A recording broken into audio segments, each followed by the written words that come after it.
नमस्कार. दिनांक 26 मे. कथेचं शीर्षक आहे तेल विकून पोट भरलेस ना. बर्वे हे अक्कलकोटचे कारभारी असता चोळाप्पांचा मुलगा कृष्णाप्पा यास मठाचे वर्षासन घेताना पावतीवर सही करण्याची वेळ आली. नुकतीच अक्षर ओळख झाल्याने कृष्णाप्पाने कशीबशी महत् प्रयासाने सही केली. ते पाहून बर्व्यांनी त्याची चेष्टा केली. त्यावर महाराज म्हणाले, तू काय केलेस? तेल विकून पोट भरलेस ना, त्यास हसू नकोस.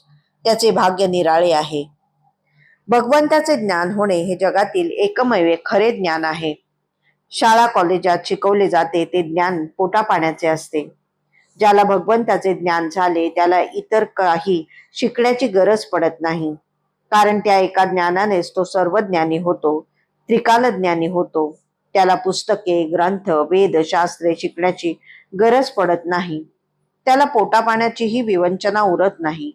त्यामुळे त्याला उपयोजित शिक्षणाचा लाभ झाला नाही तरी काही बिघडत नाही. असेल हरित देईल खाटल्यावरी हे त्याच्या बाबतीत केवळ त्याच्याच बाबतीत खरे असते. ज्ञानेश्वर, नामदेव, तुकाराम इत्यादी संतांनी कोणत्या विद्यापीठाच्या पदवी परीक्षा दिल्या होत्या? तरीही त्यांनी जे कार्य केले ते आजही अजरामर झालेच ना.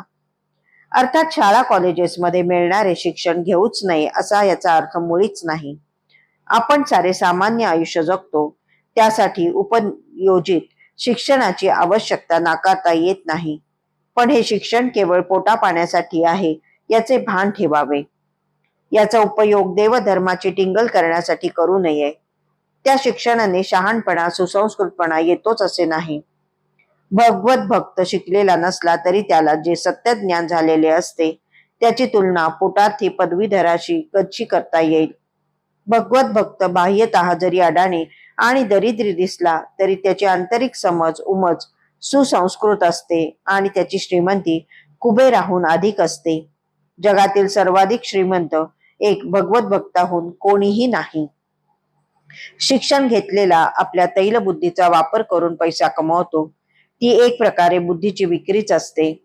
याच अर्थाचे महाराज बर्व्यांना तैल चर्माची विक्री करतोसच ना असे म्हणाले होते.